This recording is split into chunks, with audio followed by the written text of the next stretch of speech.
So, most people have been on a plane at least once in their life, and statistically speaking, planes are 20 times safer than cars. In other words, the likelihood of you being in a plane crash is 1 in 11 million, which is a very small chance. But, what happens if you are among the unfortunate few that are caught up in a plane crash each year? Well, the chances of you surviving are very slim, but there is always some hope. In this video, I'll narrate 4 stories told from the perspective of plane crash survivors. If you enjoy, please like, share and subscribe, and of course, thanks for the view. Number 1. This story is from the perspective of Mercedes Ramirez Johnson, who's 34 years old. This was an American Airlines flight 965, and the crash landing was a mountain in Buga, Colombia. This took place on the 20th of December 1995. It was my 21st birthday, and my parents and I were on our way to Cali, Colombia, to spend Christmas with my father's side of the family. It was around 9 PM, we were only about 15 minutes from landing when, without warning, the pilot pulled the nose of the plane straight up into the air. The cabin was shaking violently. The turbulence was unbelievably strong, and there was panic. My mother was in the row in front. I was next to my father, in the next row over the wing, but I remember hearing my mother praying. Her voice calmed me down. I didn't think we were going to crash or die. I just kept thinking, hurry up and fix this, straighten it out. Then we heard this incredibly loud booming sound from the back of the plane, and there was a strong vibration. I grabbed my father's hand and he held mine really tightly. I put my head in my lap and closed my eyes. When I came around, I was disoriented. Everything was in pieces all around me. The middle of my right thigh was bent and the bottom half of my leg was behind me, but I couldn't feel any pain. I was laying in the aisle and I could hear a man's voice outside, so I dragged myself towards him. He pulled me out. Only 4 of us survived, all from the middle section of the plane. We waited 18 hours on the mountain for help. It wasn't until I got to the hospital that I realized how badly I was injured. My leg was broken, I had injuries to my spinal cord and my back, internal injuries from the seatbelt, and broken ribs. Reporters came into my hospital room disguised as doctors and nurses and, on live television, told me my parents had passed away. I've seen footage of that interview, but I don't remember talking to them. It was later discovered that 15 minutes before the plane crashed, the pilots accidentally entered the wrong code into the flight computer. They didn't realize we were heading into the mountains until the ground proximity warning system started to sound. That was when they pulled the plane up. That loud booming sound was in fact the back of the plane hitting the mountain. Number 2. This story is from the perspective of Rosabelle Kurungi, who is 41. This flight was a small chartered plane, and the crash landing was in Wenzora Mountains in the Democratic Republic of Congo. This incident happened on the 25th of September 1998. It was a chartered flight from Uganda and we were just coming into Congo. I was seated over the wing by the window. I was the only woman on board, with 9 men. About 45 minutes into the flight, I could see from my seat that the plane was flying very low over the mountains. The pilot announced he was losing control and I put on my seatbelt. Other people panicked. I was thinking about my family and praying. My worry was that if I died, my daughter was only 4 and I was a single mum, and I didn't want her to lose me. Within 3 minutes, the plane had crashed into trees, tearing off the wing next to me and nosedived into the mountain. The plane was in pieces. Some of the others went through the windscreen, but I was still strapped into my seat with no injuries. The only thing I had lost were my shoes. I found myself taking off the seatbelt. The seats had been thrown from their positions. There was no way to go forwards or backwards. The only way to get out was to climb out of the hole over the wing. I was very calm and determined, which I think was down to my faith. I got out and gave first aid to the other passengers who were in pain and bleeding. I got water from the plane and I tried to keep them calm. We knew the Congo rebels were in that area and we were afraid we might be found and killed. We divided ourselves into 2 groups of 5 to look for rescue parties. We got up at 6 and walked until 7 or 8 at night. It was raining and snowing and we had nothing to eat or drink. I didn't know which direction I was walking in, but I believed my life had been saved and the rest was up to me. Unfortunately, the others died one by one. The first day we lost 3 of our group.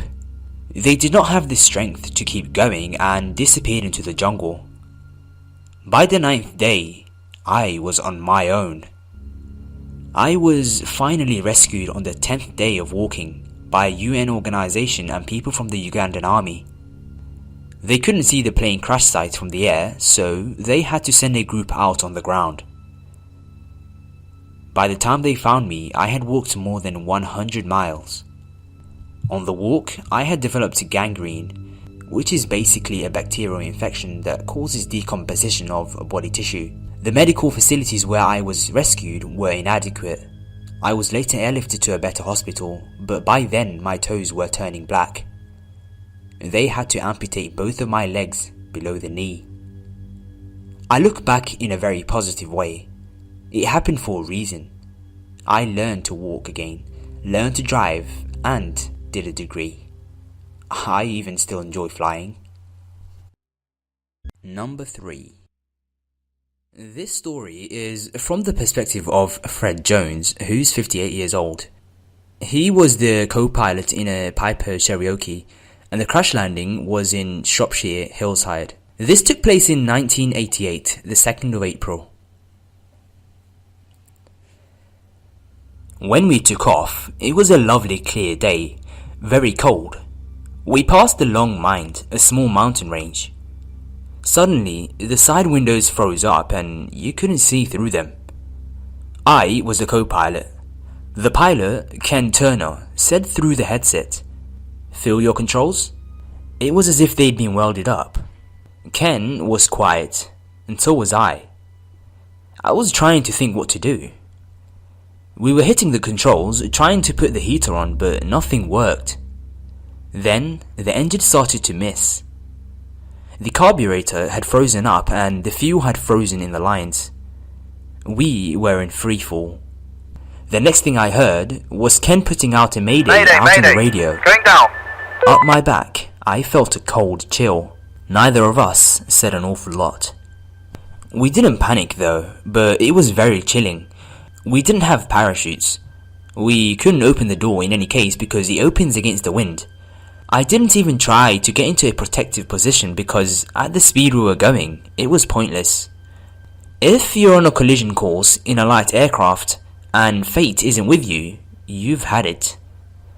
I was resigned to the fact that in the 57 seconds it took us to come down, there was nothing we could do. We kept trying to restart the engine in case some fuel had got through. The only other thing I could do was try to turn the trim on the winding wheel above my head to give the plane a bit more drag and slow the speed of descent. When I was in a coma in the hospital, they say I was raising my right arm and winding, as if adjusting the trim. All I knew at the time was that I was going to die. I was dropping in a plane at 180 miles an hour from 8,000 feet. I felt the total shock of realization that that's it, you've had your chips. You've had a damn good life. I had a business that was basically printing money, but it was going to end that day. All I wanted was a phone. I just wanted to speak to my 2 young lads and tell them everything's alright and look after mummy. The shadows of trees started coming past the side window. Then there was this almighty crunch, which was the port wing catching a tree. It sheared off level with the cockpit, which fell to the ground. I went straight through the dash. My face went through the glass, cutting my nose clean off and my eye out. I don't remember the slightest pain. Everything went black. I was trapped in the cockpit on the hillside. We were so fortunate the plane didn't burn up, or that would have been it, but we'd lost the fuel when we lost the wing. The next thing I remember was waking up 3 weeks later in Shrewsbury Hospital. I'd lost an eye and my nose. I also had broken spine, shoulder, jaw and ankle. It's a tribute to the care I got that I was ever able to walk again. Before, I was a businessman. I had my own company that I'd built up. I had a bit of a short fuse. The crash changed my attitude. Every day is a bonus. Even on an awful day, I'm here, still breathing. Number 4. This story is from the perspective of 39-year-old Josh Peltz, who was a businessman. This took place on the 15th of January 2009. The flight that crashed was US Airways Flight 1549, and the crash landing was at the Hudson River in New York. I'd like to think anyone in my seat would have done the same thing. I was in 10F, the window seat of the emergency aisle on the right side of the plane. I fly for business every other week and I try to get a seat with extra legroom. I'm not a nervous flyer. In fact, I was napping as we took off. A few minutes after takeoff came a loud explosion like a car backfiring. The plane jolted and there was a smell of burning machinery. Everybody gasped and there were a few screams. Looking out of the window, I could see us rollicking back and forth. We were so high up, the houses looked like toys and the cars like ants. But we weren't falling, so I thought, okay, one of our engines has blown out, but we have another engine, so I guess we're returning to LaGuardia. The pilot has everything under control. I didn't realize that both engines had failed. It was eerily quiet. Everyone was assessing the situation. It soon became obvious we weren't going to LaGuardia. We were headed for the water, and I started thinking this could be it. I thought about my wife Tessa and our 2 children, Adeline, nearly 3, and Zai, who was 12 weeks old, and I tried to make peace. Then I heard the announcement. "This is the captain. Brace for impact." And everything suddenly got very clear. I had to stop thinking about death and start thinking about what I was going to do once the pilot landed in the water. "You sat in this seat," I thought. "You've got to get this door open." At about 300 feet, I started reading the instructions. There were 6 steps, and I read them 2 or 3 times, testing myself on each step and trying to envision myself opening the door. We were headed for the water, fast. I clinched my seatbelts tighter and tighter and I balled myself up over my overcoat. Then we hit the water. It felt like the worst car wreck you could imagine. We bounced and skidded to a halt. A lot of people had blooded noses or eyes from hitting the seat in front of them, but my first thought was, this plane is sinking. We have to get everybody off as soon as possible. Someone next to me was trying to pull the door in and I said, "No, it's going to go out." Thankfully, I just read that. I knew people would rush to the emergency exit, so if it had jammed, there would have been a pileup. I managed to get the door open and I grabbed the hand of a woman sitting next to me, Jenny. We walked out onto the wing, holding each other for support, the initial blast of cold air hitting us. The waves were lapping over the wing and it was sinking lower. We pushed as far as long as we could to make room for other people. I heard later that people at the back were shoving and pushing as the plane started to fill up with water, but on the wing everyone was helping each other. It was freezing and nobody had a jacket. Some people were submerged up to their waist. I was thinking, okay, now we're going to drown. We're going to die of hypothermia. It felt like half an hour before we saw the first ferry, although it could have been only 5 or 10 minutes. It was tantalizingly close. For a moment I thought about swimming for it, but I remembered hearing that hypothermia sets in seconds, and within minutes your limbs no longer work. If you submerge your head, your brain doesn't function properly. I was fourth onto the ferry, and I started helping people onto the boat. There was a woman clutching a baby for dear life, and a man who'd been submerged completely and was incoherent, laying on the deck of the ferry, moaning. The ferry drivers gave out their jackets and the shirts on their backs for people who were freezing. I've had a lot of trauma since the crash. I've thought of alternative scenarios, the door not opening and being crushed, the wing catching in the water and tipping us in a cartwheel over and over until the plane falls apart and I'm upside down, submerged in water. And I've also thought, why me? Why am I still here? But one thing I will take away from the experience is how everyone pulled together. It's comforting to know I was able to respond in a crisis. I got through it by taking one step at a time, figuring out my next 10 seconds of action. Get the door open, throw the door out, figure out if you're sinking. What is the immediate next thing I need to do? And the next, etc. I just kept on doing that until I reached solid ground and got into the ferry terminal and talked to my wife. Only then did I go into the men's room and let myself cry for a few minutes. So, most people have been on a plane at least once in their life, and statistically speaking, planes are 20 times safer than cars. In other words, the likelihood of you being in a plane crash is 1 in 11 million, which is a very small chance. But, what happens if you are among the unfortunate few that are caught up in a plane crash each year? Well, the chances of you surviving are very slim, but there is always some hope. In this video, I'll narrate 4 stories told from the perspective of plane crash survivors.